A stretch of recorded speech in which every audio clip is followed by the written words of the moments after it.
গল্প হলেও সত্যি চ্যানেলটাকে সাবস্ক্রাইব করুন আর বেল আইকনটা টিপুন নতুন এবং পুরনো ইউনিক কিছু সিনেমার বেস্ট এক্সপ্লানেশনের জন্য।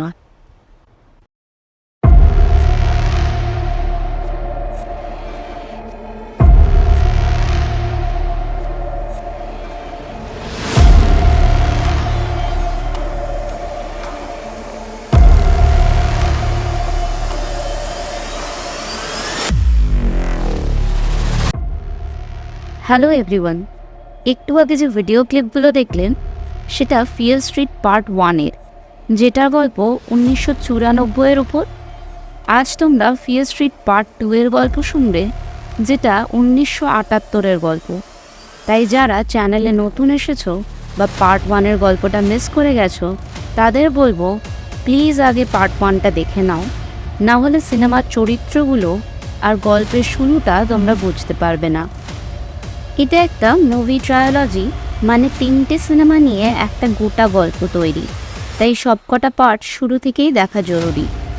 এটা একটা হোমেজ মুভি সমস্ত স্ল্যাশার মুভির জন্য, এবং এর প্রত্যেক কটা চরিত্রই কোনো না কোনো স্ল্যাশার মুভির কিলারদের কথা তোমাদের মনে করাবে। তবে যাই হোক, শুরু করা যাক ফিয়ার স্ট্রিট পার্ট 2, 1978-এর গল্প। গল্প শুরু হয় পার্ট 1-এর শেষ সিন থেকে, যেখানে আমরা ডিনা আর ওর ভাই যশকে সি বার্মানের বাড়িতে দেখি। সি বার্মানের টেবিলে আমরা আগের পার্টে শেরেফ গোডের হাতের লেখা সেই চিরকুটটাও দেখতে পাই, মানে শেরেফ সি বার্মানকে আগে থেকেই চেনে, এবং এরকম সাইকো কিলারের ঘটনা এর আগেও ঘটেছে। সি বার্মান বাড়িতে একা শুধু ওর কুকুরের সঙ্গে থাকতো, এবং বাড়িতে লাগানো লক দেখে বোঝা যায় ও এখনও 1978-এর ঘটনাগুলো ভুলে যেতে পারেনি। যশ আর ডিনা স্যামকেও বেঁধে গাড়ির ডিক্কিতে ফেলে নিয়ে এসেছিল, এবং সি বার্মান স্যামের অবস্থা দেখে প্রথমেই ডিনাকে ওখান থেকে তাড়িয়ে দিতে চায়। কিন্তু ডিনা সিকে প্রায় হাতে পায়ে ধরে ও কিভাবে বেঁচে আছে সেটা জানতে চায়, যাতে স্যামকেও বাঁচানো যেতে পারে।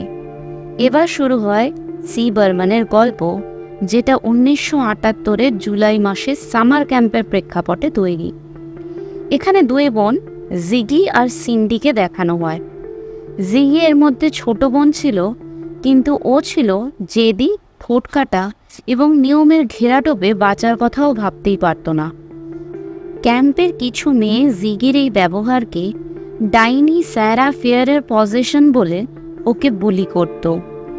কিন্তু এই ক্যাম্পেই নিকগুড বলে একটি ছেলে জিগিকে পছন্দ করত, এবং প্রত্যেকবার ও কোনো দুষ্টুমি করলে বা ওকে কেউ বুলি করলে ও ঠিক জিগিকে বাঁচিয়ে নিত। জিগির দিদি সিন্ডি ছিল ঠিক এর উল্টো। সামান্য সামান্য জিনিস নিয়ে চিন্তা করা, নিয়ম মেনে চলা, উল্টোপাল্টা কোনো কাজ না করা, মানে সমাজের চোখে এক কথায় ভালো মেয়ে। সিন্ডি এই ক্যাম্পের পরিষ্কার পরিচ্ছন্নতার দায়িত্বে ছিল ওর বয়ফ্রেন্ড টমি এবং ওর বন্ধু অ্যালিস আর তার বয়ফ্রেন্ড আর্নির সঙ্গে। অ্যালিস আর আর্নি দুজনেই ছিল নেশাখোর এবং অকম্যের ঢেকি, তবে টমি সিন্ডির মতোই শান্ত এবং ভালো ছেলে ছিল। নেক্সট সিনে আমরা জিগিকে ক্যাম্পের নার্সের কাছে যেতে দেখি, যার নাম ছিল নার্স মেরি লেন, কারণ ক্যাম্পের একটা বুলি মেয়ে শিলা ওর হাত পুড়িয়ে দিয়েছিল। জিগি নার্স লেনের রুমে ঢুকেই একটা বই দেখতে পায়, যেখানে ডাইনি বিদ্যা সম্পর্কে অনেক কিছু লেখা ছিল। ও নার্স লেনকে এই ব্যাপারে জিজ্ঞেস করলে জানা যায় নার্স লেনই আসলে রুবি লেনের মা, যার কথা আশা করি পার্ট 1 থেকে তোমাদের মনে আছে। রুবি লেন আসলেই খুব শান্ত প্রকৃতির মেয়ে ছিল, যে গান গাইতে পছন্দ করত, কিন্তু হঠাৎ করেই এক রাতে ও একটা ছুরি দিয়ে 7 জন বন্ধুকে এবং শেষে নিজেকে মেরে ফেলে। নার্স লেন জানতো ওর মেয়ে সজ্ঞানে এই কাজ করতে পারে না। এই কাজ নিশ্চয়ই ডাইনি সারা ফেয়ার ওকে পজেস করে করিয়েছিল, কিন্তু পুলিশ এই কথা মানতে চায়নি। তাই নার্স লেন সমস্ত বই খুঁজে ডাইনি আছে এবং তার প্রকোপেই এই খুনগুলো হচ্ছে সেটা প্রমাণ করার চেষ্টা করে চলেছেন। জিগি নার্স লেনের কথা শুনে একটু চিন্তিত ছিল, কিন্তু সিন্ডি অন্য কারোর কথা ভাববার মতন অবস্থায় ছিল না।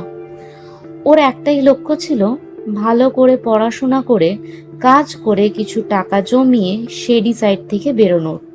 কিন্তু জিগি বলে ওরা শেডি সাইডার, তাই ওদের ভালো ভবিষ্যৎ নিয়ে ভাবাটাও বিলাসিতা ছাড়া আর কিছুই নয়। এর পরের সিনে আমরা সিন্ডি আর টমিকে মেস হলে কাজ করতে দেখি। তখন নার্স লিন সেখানে আসে এবং টমিকে দেখে বলে, আমি তোমাকে বাঁচাতে পারিনি, তোমার নাম দেওয়ালে উঠে গেছে, আজ রাতের মধ্যে তোমার মৃত্যু নিশ্চিত। এই বলেই ও টমিকে একটা ছুরি নিয়ে অ্যাটাক করে। টমি কোনো মতে নার্স লেনকে ধাক্কা দিয়ে ফেলে বেঁচে যায়। এতে নার্স লেনের মাথায় আঘাত লাগে এবং তাকে হসপিটালে নিয়ে যাওয়া হয়। আর টমিও এরপর থেকেই একটু বদলে যেতে শুরু করে। সিন্ডি এরপরে টমির জন্য চিন্তিত হয়ে পড়ে। ও নার্স লেনের কেবিনে যায় এবং সেখান থেকে সেই ডায়েরিটা পায়, যেটাতে ও ডাইনি সম্পর্কে অনেক তথ্য লিখেছিল। এরপর সিন্ডি, অ্যালিস, আর্নি এবং টমি ওই ডায়েরিতে আঁকা ম্যাপ দেখে জঙ্গলে যায় স্যারাফিয়ার আদৌ ছিল কিনা সেটাই খুঁজে বের করতে। ওরা ম্যাপ দেখে জঙ্গলের ভেতর দিকে ঢুকে অনেকগুলো নতুন খোঁড়া কবরস্থান দেখতে পায়। ওরা 4 বন্ধু এরপর একটা পাথরের সিঁড়ি দিয়ে সুড়ঙ্গের মধ্যে ঢোকে, যেখানকার জিনিসপত্র দেখেই বোঝা যায় যে এখানে এখনো কালো জাদু করা হয়। টমি এই গুহায় ঢুকে একেবারেই বদলে যায়। তখনই অ্যালিস আর সিন্ডি ওর নাম পাথরে বাকি পুরনো শেডিসাইডারের কিলারদের ঠিক নিচে দেখতে পায়। এদিকে আর্নি টমিকে একদম চুপচাপ বসে থাকতে দেখে ওর কাছে গিয়ে ওর শরীর খারাপ লাগছে কিনা জিজ্ঞেস করে। তখনই টমি একটা কুড়াল তুলে আর্নির মাথায় চালিয়ে দেয়। সিন্ডি আর অ্যালিস এটা দেখে শকে চলে যায়, কিন্তু নিজেদেরকে বাঁচানোর জন্য পাশেই ছোট্ট একটা গর্ত দিয়ে বেরিয়ে আসে। বেশ কিছু পাথর পড়ে তখনই গর্তের মুখটা বন্ধ হয়ে যায়, কিন্তু এর ফলে সিন্ডি আর অ্যালিস ওই সুড়ঙ্গের মধ্যেই আটকে পড়ে। এদিকে টমি ওদেরকে ধরতে না পেরে সোজা ক্যাম্পের দিকে এগিয়ে যায়। ক্যাম্পে শেডিসাইডার আর সানিভেলের ছেলেমেয়েরা বিভিন্ন ধরনের গেম খেলছিল। নিক আর জিগিও একটা বুলি মেয়ে শিলাকে প্র্যাঙ্ক করে বাথরুমে আটকে দেয় এবং ওরা দুজন একটা অন্য রুমে লুকিয়ে থাকে। নিক আর জিগি সেই সময় নিজেদের ছোটবেলার কথা শেয়ার করছিল, আর তাতে ওদের মধ্যে একটা সুন্দর বন্ধুত্বের সম্পর্ক গড়ে ওঠে।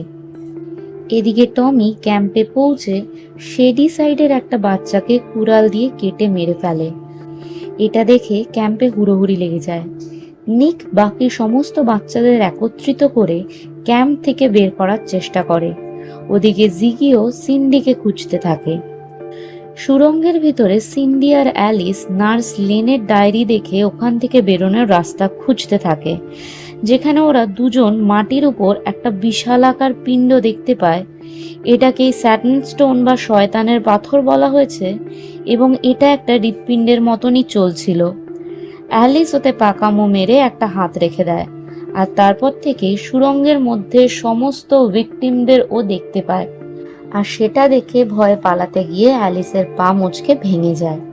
তখনই সিন্ডি সেই লাল মস দেখতে পায়, যেটা ও সকালে বাথরুম পরিষ্কার করার সময় ক্যাম্পে দেখেছিল। সিন্ডি বুঝতে পারে ও ক্যাম্পের কাছাকাছি আছে আর বাথরুমের রাস্তা দিয়ে ওরা এখান থেকে বেরোতে পারে। এদিকে টমি ক্যাম্পে বেছে বেছে শুধু শেডিসাইডারদেরই মারছিল। তখন জিগি শিলাকে বাঁচাতে বাথরুমে আসে। সিন্ডি নিচ থেকে সুড়ঙ্গের মধ্যে দিয়ে চিৎকার করে এবং জিজ্ঞেস করে বাথরুমে কেউ আছে কিনা। তখন জিগি ওকে দেখে নেয়। এরপর জিগি আর ওর একটা বন্ধু একটা দড়ি আর বালতি বেঁধে অ্যালিসকে নিচ থেকে টেনে বের করার চেষ্টা করে, কিন্তু টমি তখনই ওখানে চলে আসে আর জিগির বন্ধুকে কুড়াল মেরে ওর মাথা উড়িয়ে দেয়।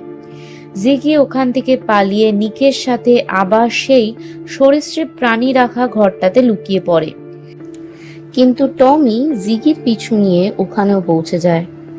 সিন্ডি আর অ্যালিস ম্যাপ দেখে অন্য আরেকটা রাস্তা বের করে এবং অ্যালিস সিন্ডিকে ওখান থেকে আগে বেরিয়ে যেতে বলে, কারণ অ্যালিসের পায়ে চোট লেগেছিল, তাই ওর হাঁটতে ভীষণ দেরি হচ্ছিল।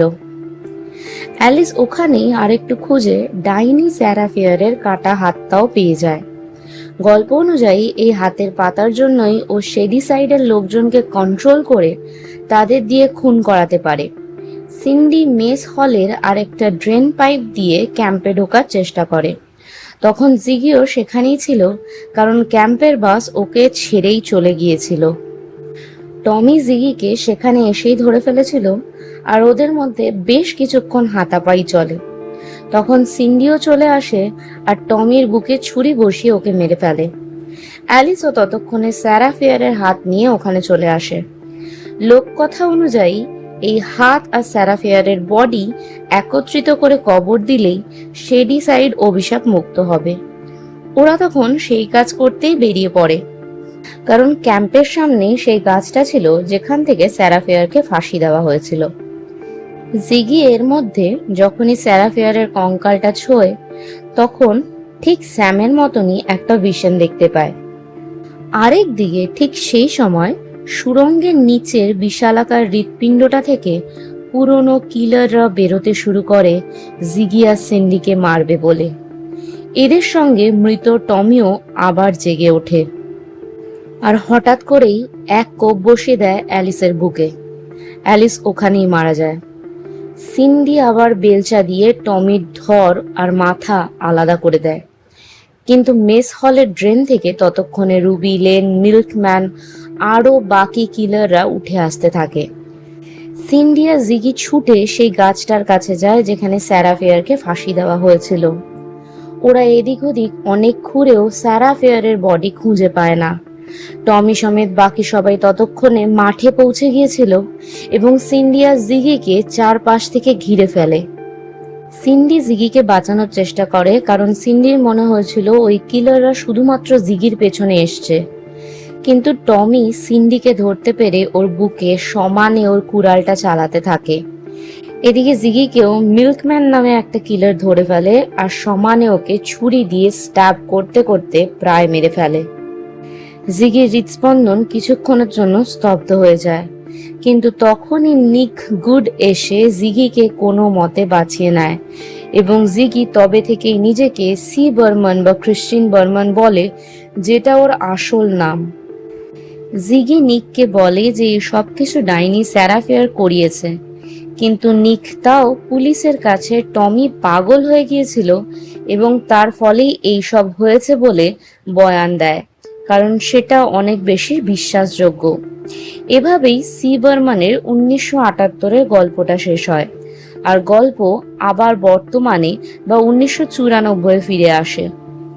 ডিনা আর জশ সি বর্মনকে বলে ওরা স্যারাফিয়ারের বডি খুঁজে পেয়েছে শেডি সাইড আর সানিভেলের ঠিক মাঝামাঝি জঙ্গলে। তাহলে এখন যদি ওর বডি আর হাতকে একত্রিত করা যায়, তাহলে স্যামও ঠিক হয়ে যাবে এবং শেডি সাইডও ডাইনির প্রকোপ থেকে মুক্তি পাবে। জিগি তখন ডিনা আর জশকে জানায় 1978-এ সেই রাতে স্যারাফিয়ারের হাতটা হ্যাঙ্গিং ট্রির কাছেই একটা গর্তে পড়ে গেছিল, যেটা এখনো সেখানেই আছে। আর এই গাছটাই আমরা ফিয়ার স্ট্রিট পার্ট 1-এ শেডি সাইড মলের ভেতরে দেখেছিলাম। ডিনা আর জশ স্যারাফিয়ারের হাত ওখান থেকে খুঁজে বের করে সোজা জঙ্গলে নিয়ে যায়। ডিনা নিজে বডি আর হাতটাকে একত্রিত করে এবং তখনই ও ভিশনে দেখতে শুরু করে এবং নিজেই স্যারাফিয়ারের চোখে পুরো ঘটনা দেখে। এই ভিশনের গল্পই বা ট্রায়োলজির অন্তিম পর্বই তোমরা দেখবে আমার সাথে ফিয়ার স্ট্রিট পার্ট 3-তে, যেটা 1666-র গল্প, যেখানে স্যারাফিয়ার কেন এই সব করেছিল, কেনই বা ওকে ফাঁসি দিয়ে মারা হয়েছিল, সেই সব রহস্যের উদ্ঘাটন হবে। এই তৃতীয় পর্বটাও খুব তাড়াতাড়ি নিয়ে আসবো এই চ্যানেলেই। যাই হোক, যারা যারা এখনো অবধি আমাকে সাবস্ক্রাইব করেছো তাদেরকে অসংখ্য ধন্যবাদ। আর যারা এই নতুন ভিডিও দেখছো তাদেরকে অনুরোধ করব চ্যানেলটাকে প্লিজ সাবস্ক্রাইব করে দিও। এক্সপ্লানেশন ভালো লাগলে লাইক করে দিও, কমেন্ট করে জানিও তোমাদের ওপিনিয়ন। আজ তবে এটুকুই। ভালো থেকো, সঙ্গে থেকো, অ্যান্ড থ্যাঙ্কস ফর ওয়াচিং।